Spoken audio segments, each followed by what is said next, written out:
La deuxième dimension du Seigneur Jésus-Christ est ce que nous appellerons sa dimension d'expansion à la mesure du corps mystique.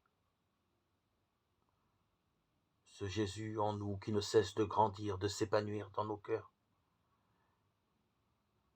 de nous remplir de joie, nous faire grandir et mûrir. Ce cœur de Jésus qui est comme une sphère immense, qui se dilate à la taille de l'humanité que nous représentons.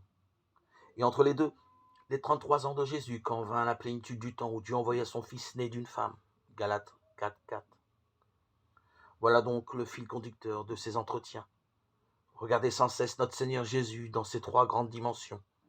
Sa dimension linéaire, qui le prépare, celle du Verbe fait chair, demeurant au milieu de nous, et sa dimension globale d'expansion de Christ, homme, Dieu ressuscité.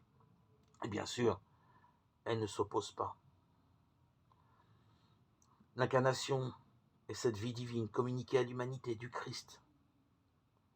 L'incarnation du corps mystique est cette vie divine englobant l'homme dans l'humanité du Christ. Voilà pourquoi, regardons aujourd'hui Abraham, il me semble que je ne ferai que parler de Jésus comme en filigrane. Mais justement, ce qui montre qu'un billet est vrai, c'est le filigrane qui est inscrit dans le billet. Je ne ferai donc que parler de Jésus, notre bien-aimé Sauveur.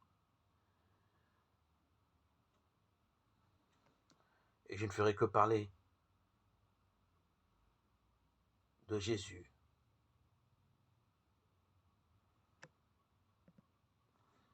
qui est la postérité d'Abraham que nous sommes.